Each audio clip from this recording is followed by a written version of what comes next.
Milost vám a pokoj od Boha Otce našeho i Pána Ježíše Krista. Způsobem bytí byl roven Bohu a přece na své rovnosti nelpěl, nýbrž sám sebe zmařil. Vzal na sebe způsob služebníka, stal se jedním z lidí. A v podobě člověka se ponížil, v poslušnosti podstoupil i smrt, a to smrt na kříži. Proto ho Bůh vyvýšil nade vše a dal mu jméno nad každé jméno, aby se před jménem Ježíšovým sklonilo každé koleno, na nebi, na zemi i pod zemí. A k slávě Boha Otce každý jazyk, aby vyznával, Ježíš Kristus jest Pán. Amen. Milé sestry a milí bratři, po delší době vás opět zdravíme k internetovým službám božím v Českobratrské církvi evangelické v Jindřichově Hradci. Dnes je 19. neděle po Trojici, 18. října 2020. Naše shromáždění zahájíme zpěvem písně číslo 178 Krásná je modrá obloha.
Modleme se.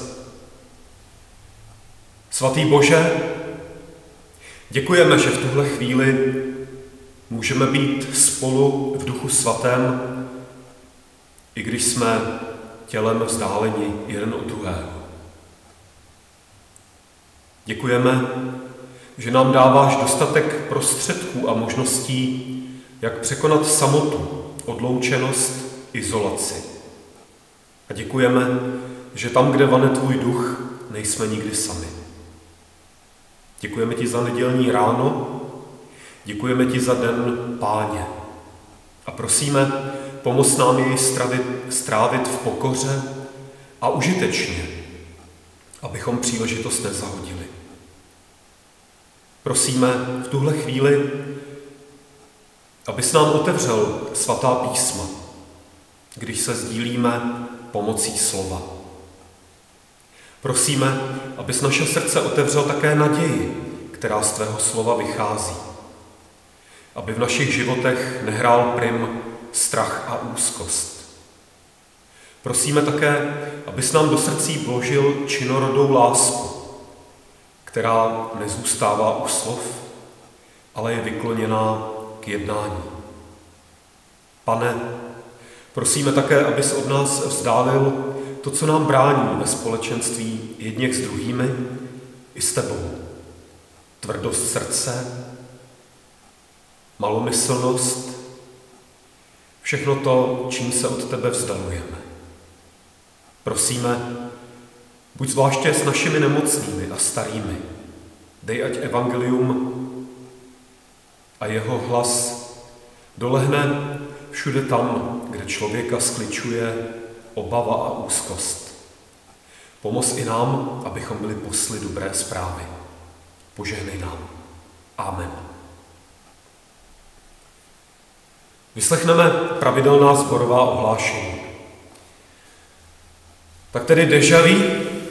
Vítáme vás opět po několika měsíční pauze k internetovým službám Božím a zdravíme všechny blízké, ale i ty vzdálené, se kterými jsme se mohli o prázdninách třeba potkávat. Zatím platí, že do 3. listopadu se k veřejným bohoslužbám nesejdeme. Do té doby jsou také přerušeny všechny schůzky během týdne v našem sboru. Na sborových stránkách najdete momentálně platná opatření a také odkazy ke stažení bohoslužeb ve formátu MP3. Pokud by někdo potřeboval návštěvu, nákup, odvoz či jinou reálnou službu, nebojte se na nás obrátit. Konfirmační slavnost, křest a večeře Páně se zatím odkládají. Na farní zahradě je možné kopat kořeny živého plotu kolem hřiště. Příští týden si bratr farář, tedy já, beru dovolenou a za týden zde bude kázat bratr farář Jan Blažek. Přišel časopis Český bratr a Kostnické Jiskry, budu se vám je snažit roznést, ale kdyby někdo měl cestu kolem, tak si je může také vyzvednout. Objednali jsme nástěnné kalendáře a denní čtení. Sbírka z minulé neděle vynesla v Žirovnici a v Hradci 1270 korun. Všem dárcům děkujeme. Dnešní sbírka je určena pro potřeby našeho sboru. Prosíme, nezanedbávejte v čase mimořádných opatření sborové sbírky. Za týden budeme vybírat na jubilejní toleranční dar, tedy na dar, ze kterého se přispívá jednomu ze sborů naší církve, nebo více sborům na stavební opravy nebo stavby církevních budov. Bude to celocírkevní sbírka. Číslo našeho účtu je 155 664 768 /0300 a variabilní symbol pro dnešní sborovou sbírku je 18 10 20, tedy dnešní datum. Rádi bychom vám představili přírůstky do sborové knihovny. Je to několik knih z nakladatelství Mlýn, které jsme obdrželi tento týden. První knížka je od Pavla Hoška, religionisty z naší fakulty a Bohové se vrací, proměny náboženství v postmoderní době. Druhá kniha je možná už některým známá, je to moderní francouzský katechismus Bůh můj bližní. Třetí knížka je překlad bratra faráře Filipa Boháče a jmenuje se Vážně od pastora Boba Bímena a jedná se o knížku vzkazů pro jeho 21leté já, tedy je určena především mladším čtenářům. A poslední knížka je Titul Věty křesťanské víry od Ondřeje Macka. Je to souhrn srozumitelně popsané víry, evangelické víry pro někoho, kdo by se chtěl seznámit s tím, čemu věříme. Všechny knihy si můžete zapůjčit ve farní knihovně. Narozeniny dnes a příští týden oslaví Zuzana Nová, Jana Elmerová, Adrián Drevianka a David Halamka. Všem blahopřejeme a přejeme Boží požehnání. Až sem cítíme, jak krásně voní káva v teple vašich domovů, tak přejeme, užijte si ji se svými blízkými a těšíme se někdy příště společně zase zde. To jsou slova ohlášení a nyní je čas na slovo k dětem.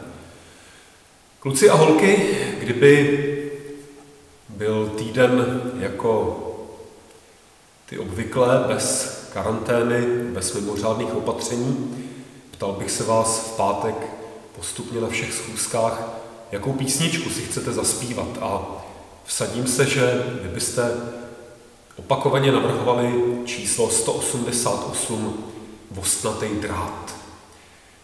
Já tady na faře žádný vostnatej drát nemám, ale aspoň jsem si vymotal kousek starého rezavého plotu, který může vzdáleně vostnatej drát připomínat. V té písničce se zpívá o tom, že z nebe se stoupí velký boží kleště, který rozstříhají ten mostnatý drát. Co to je za drát? Je to symbol nějakého rozdělení mezi lidmi, nějaké bariéry mezi lidmi. Vy byste si dnes v nedělní škole, pokud by byla, vyprávěli o tom, jak Ježíš povolal své učedníky. Jak povolal učedníka Lévyho, nebo Matouše, který byl celník. A když to dělal, tak si ho vybral, řekl mu to a také šel do domu, kde se scházeli celníci, aby tam s nimi společně jedl. A mnoha lidem se to nelíbilo. Byl to totiž právě Ježíš, kdo přišel z nebe jako ty velký boží kleště a rušil bariéry, ploty, ostnatý drát, boural zdi mezi lidmi.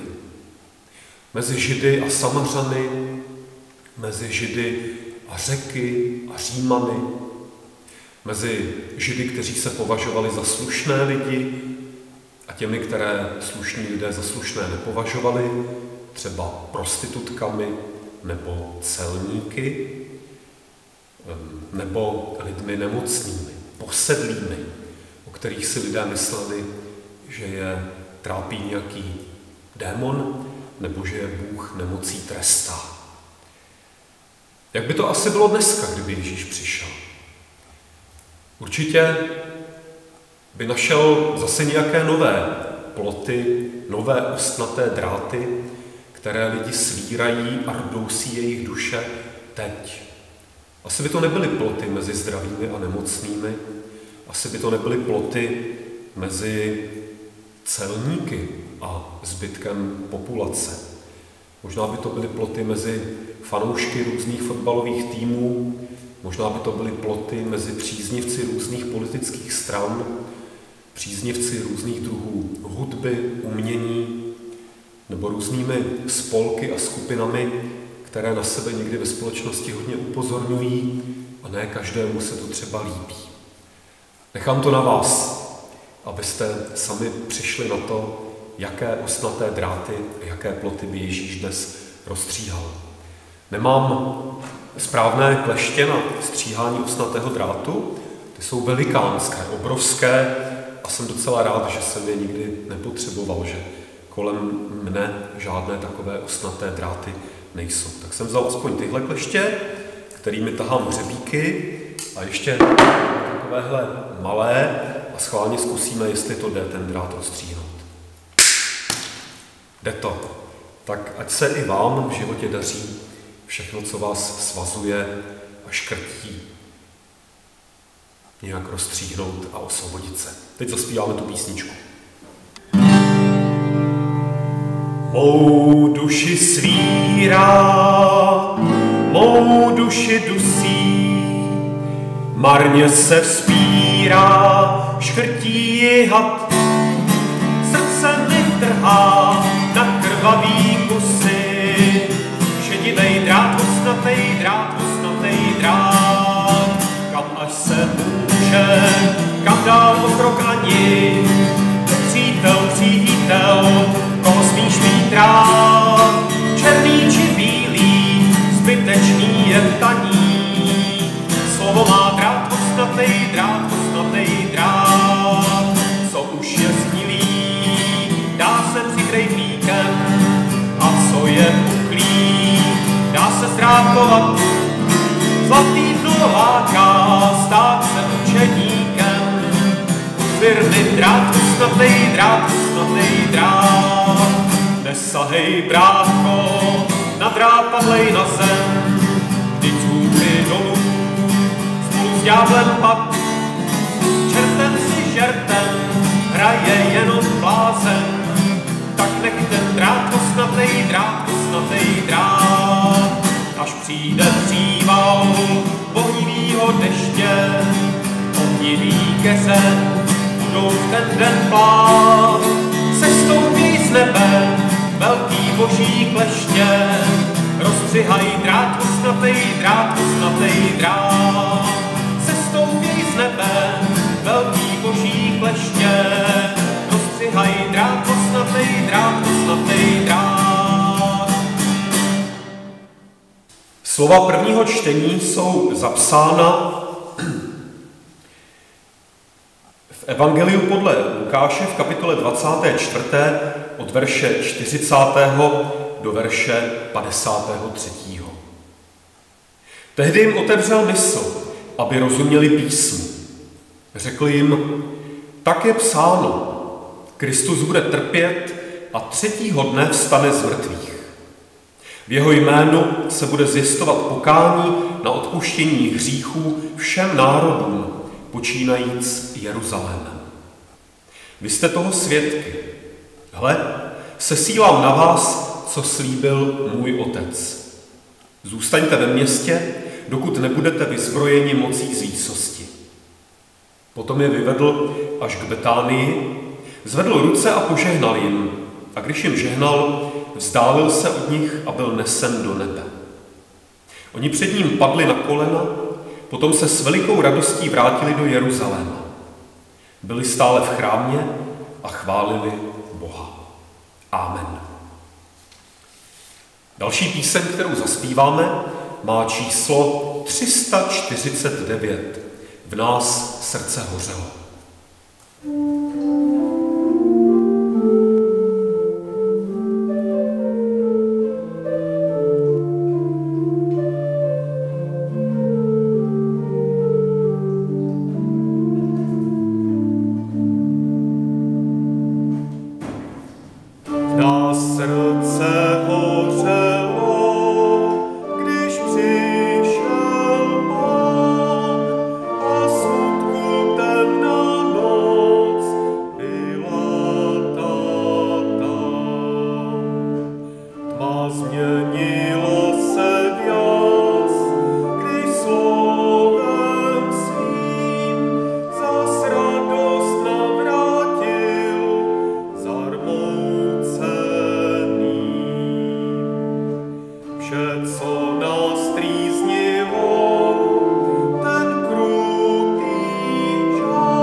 Základem dnešního kázání jsou slova ze Skutků apoštolských z 1. kapitoly 1. 3 verše.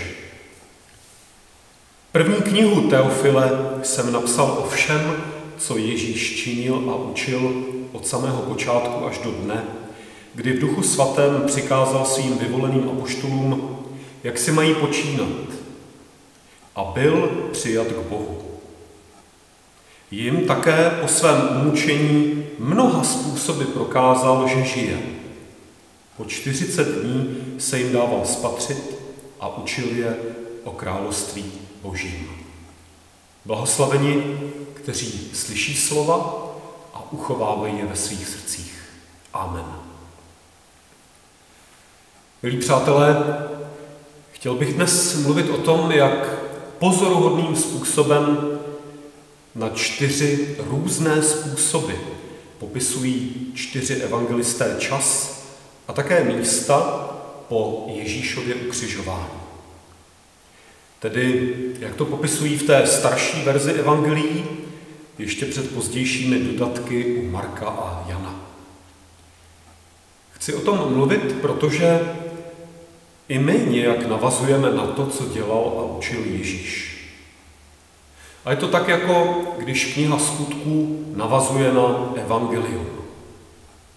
Ježíš začal, my pokračujeme. Něco se stalo a my na to reagujeme. A tak jako různě běžel čas 4 evangelistům, i náš čas, náš život a místa, kde žijeme, ovlivňuje to, jak my rozumíme následování Ježíše. Co to s námi dělá? Může to náš čas, náš život naplnit? Může ho to akcelerovat, urychlit? Může mu to také dát nějaký pevný řád? Může nás to také znovu přivést do míst, kde jsme kdysi byli a odkud jsme se třeba zatoulali. Pochopíme, jak pro nás bylo důležité to, co nás třeba kdysi dávno v minulosti formovalo. Lukáš, evangelista, napsal první knihu, vlastně první slovo o všem, co Ježíš začal dělat a učit až do dne, kdy byl vzat vzhůru. Až do dne. Přiznám se, že jsem si nikdy nevšiml toho, jak Lukáš zvláštně počítá čas. Všechno, co se stane po ukřižování, je vlastně v evangeliu vtěsnáno do jednoho jediného dne. Časně ráno ženy objeví prázdný hrob. Téhož dne večer 2 z učedníků putují do Emaus a přidružuje se k ním Ježíš. Ovšem oni ho nepoznávají, když se jim otevřou oči a poznají ho, on mizí. Ačkoliv se den předtím už schyloval, jako by se najednou prodloužil. A oni se ještě v tu hodinu vracejí do Jeruzaléma. Vyhledají učedníky a Ježíš stojí uprostřed nich. Ukazuje jim ruce a nohy, jí s nimi pečenou rybu, otvírá jim oči, mluví s nimi. A pak je vede k Betánii, požehná jim a je nesen do nebe. Asi by se dalo podle kilometrů spočítat, kolik trvá cesta z Jeruzaléma do Emaus, zpátky z Jeruzaléma do Betánie. A možná bychom zjistili, že už se to blíží rozbřesku druhého dne. Ale přesto je tady jasně patrná bezprostřední návaznost, veliké tempo děje. Jako kdyby se všechno odehrávalo naraz, možná opravdu v jednom jediném dni. Evangelium podle Marka končí prázdným hrobem. Hotovo. Mrtvý není bezpečně zazděn na věky věku. Byl vzkříšen.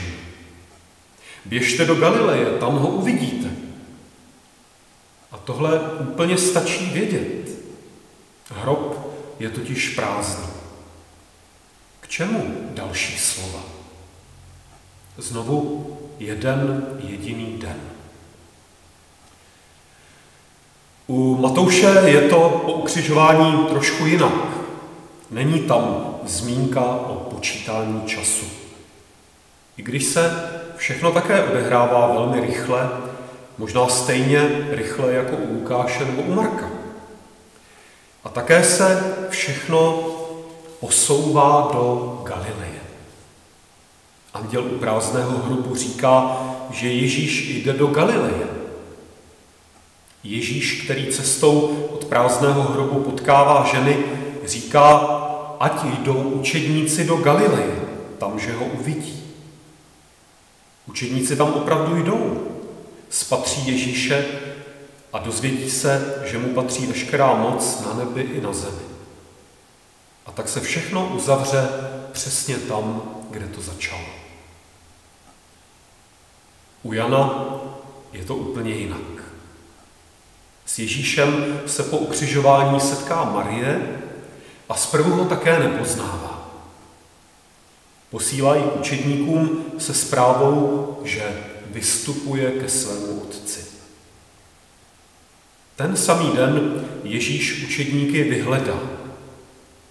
Chybí Tomáš, nevěří, ale musí si počkat přesně týden, protože vzkříšený se setkává se svými žáky vždycky v neděli. A je tam za týden zas, i když jsou dveře zavřené. Ještě mnoho jiných znamení před nimi vykoná. To jsou 4 různé popisy toho, co se odehrávalo po ukřižování. Vždycky jsem si, milí přátelé, myslel, že to bylo 40 dní, co po vzkříšení chodil Ježíš po světě a pak teprve vystoupil na nebe. Tak se to totiž píše ve Skutcích. Tak jsme to před chvilkou četli. Proč tedy ve svém prvním slovu Lukáš popisuje tytéž události, jako kdyby trvaly jen jeden jediný den? Píše, že po svém umučení Ježíš mnoha způsoby prokazoval apoštolům, že žije. Po umučení žije. Po umučení obvykle člověk nežije. Neměl by žít. Měl by být správně mrtvý. Ale různým lidem mnoha způsoby Ježíš přesto dokázal, že žije. Někomu se to slilo do jednoho jediného dne. Všechen ten zmatek a také radost ze setkání, potřeba mluvit, vyjasňovat, formulovat i příliš rychlý odchod. Možná to je podobné, jako když v Genesis jedna zpráva o stvoření mluví o 6 dnech Božího díla, protože důležitý je přece rytmus. Rytmus svěcení 7. dne, den odpočinku. A druhá zpráva o stvoření říká, že to všechno bylo najednou, naraz. Bůh je tak mocný, že nový začátek povstává v mžiku slovem a je v něm obsaženo úplně všechno. Někomu zase stačí prázdný hrob, protože všechno bylo řečeno a vykonáno předtím. Bylo to jasné, už před nedělí. On je Boží syn. Mrtvola chybí, jasně, vždyť on žije. Víc nepotřebujeme vědět. Někomu se to zase spojilo s místem, kde to začalo. Tam to také končí. Vlastně nekončí, vždyť on žije. Tam v Galileji jsme doma. Většina rybářů, většina učedníků tam něco prožili na začátku a tam jim to také zapadá všechno dohromady. Možná to je podobné, jako když člověk v mládí chodí někam do kostela a pak ho život zavane přes bludný kořen někam pryč, zapomene, vzdálí se, ale nakonec se vrací domů a zároveň se vrací k tomu, co je pro něho nejdůležitější, co je třeba znovu najít, vrátit se tam, kde se přetrhla nit. A někomu se zase Ježíš prokazuje jako živý vždy 7. den. V neděli, v den Páně, když jsou učedníci pohromadě, když zní jeho slovo, když se láme chléb a pije z jednoho kalicha. Nepotkává Ježíše na určitém místě, ale v určitou dobu, v jeho Ježíšův den. Sestry a bratři, co ta 40? 40 v Bibli vždycky znamená nějaký předěl. 40 znamená úsek, kterým je třeba projít, aby cesta mohla pokračovat dál. 40 dní trvá očistný déšť potopy, 40 let putuje Izrael po poušti, 40 dnů trvá Eliášova cesta na Choreb, 40 dnů se Ježíš postí a modlí. Tak možná i 40 dní po vzkříšení ve 2. Lukášově knize může také znamenat předěl. Čas dozrávání, čas znovu povstání. Raději to Lukáš podruhé, po několika letech, napsal jinak, možná s ohledem na nás, aby nám dodal odvahu, abychom i my uviděli, jak nám umučený prokazuje, že je živý. Umučený totiž svou živost neprokazuje tak, jako třeba lučavka královská, přítomnost zlata. Proto vzkříšeného nepotkal ani Pilát, ani Kajfáš, ani tetrarcha Herodes, protože jejich zájem o něj spočíval jenom ve zvědavosti. Kdo chce důkaz a nic víc ho nezajímá, ten Ježíše nemůže potkat. Jenom učedníci. Je třeba věřit a milovat.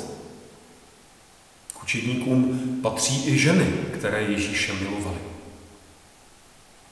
Byl umučen, ale prokazuje se jako živý. I těm, kteří se dokonce narodili 2000 let po něm. Mluví k nám stejně, je uprostřed nás a my ho poznáváme bezpečně při lámání chleba. Smrt na něm zanechala rány, ale nezvítězila. On vyhrál. Protivníci, ti skončili v hrobě, ale on se stal životem oživujícím. Každý, kdo se s ním setká, prožívá velmi zvláštní věci. Právě teď. Jeho vítězství, to, že ho Bůh vyvýšil na nebe a dal mu tak za pravdu. To osuší všechny slzy z očí. Ráno jsme byli zmatení a plakali u prázdného hrobu, ale teď víme, že ho nezastaví žádné dveře.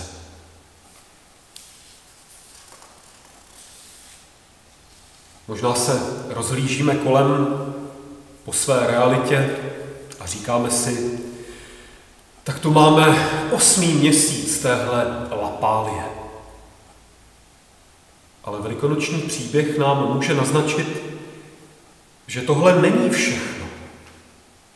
Není to největší Není to to nejmocnější. A dokonce to není ani to nejvíce pozornosti hodné. Nebylo snad vítězství už vybojováno?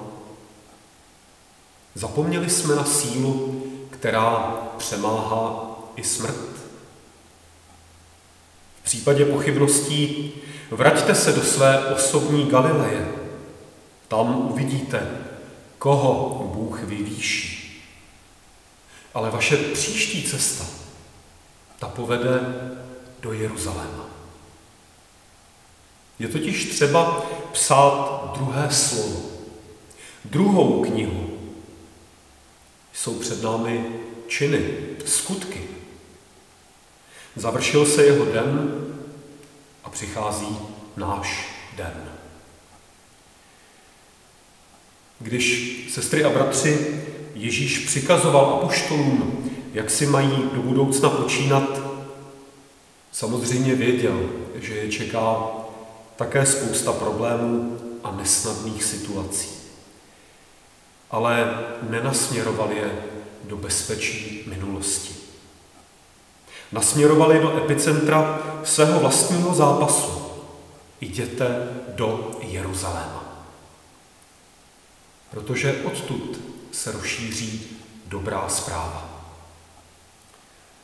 Možná to je podobné, jako když nemocná buňka přemůže infekci a začne vyrábět protilátky.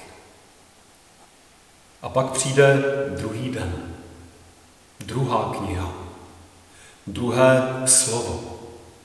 Přijde náš čas, čas našeho příběhu, který je pokračováním toho prvního.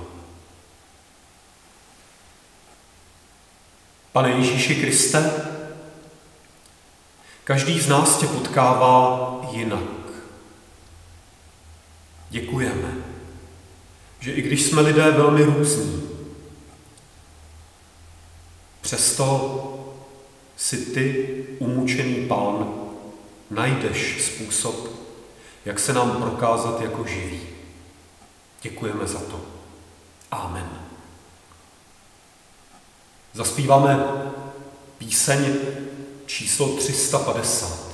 Přemohl Ježíš smrti noc.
Pomodleme se.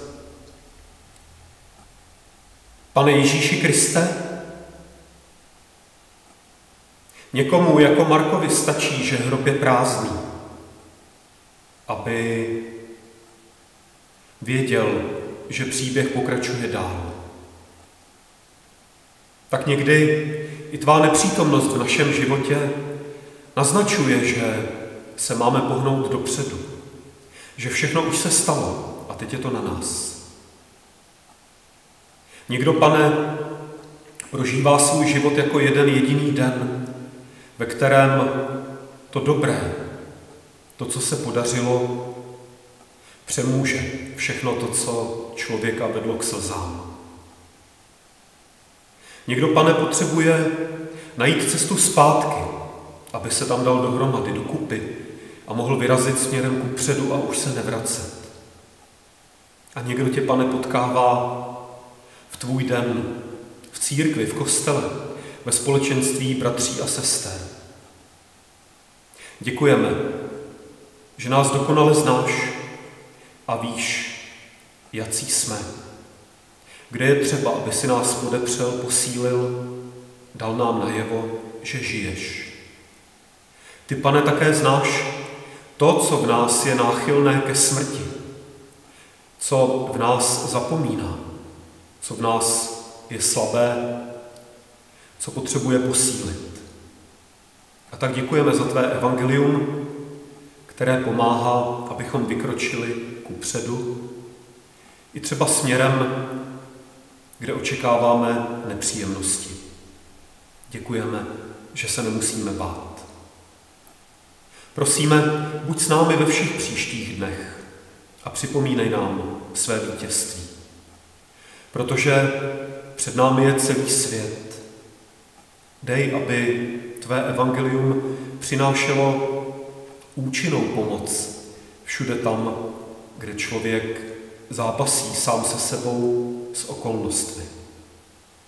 Prosíme, ať je posilou všem lékařům, sestřičkám, všem ošetřovatelům, pečovatelkám, všem těm, kdo se starají o zásobování, o chod společnosti. Ať je tvé evangelium posilou těm, kdo druhým předávají vědomosti, kdo na sebe berou břemena učitelství, vedení. Prosíme, Pane, ať nám tvé evangelium dodává fantazii, nápady, jak se vystačit s málem, jak využít příležitosti, které jsme si třeba sami nezvolili. Prosíme, Pane, za tuhle zemi i za všechny národy, které prožívají to samé, co my. Prosíme, Pane, za to, abychom využili příležitost k pokoře, k uvědomění si, na čem záleží, co je pro nás to nejcennější. Klademe ti sami sebe i své milé i do společné modlitby.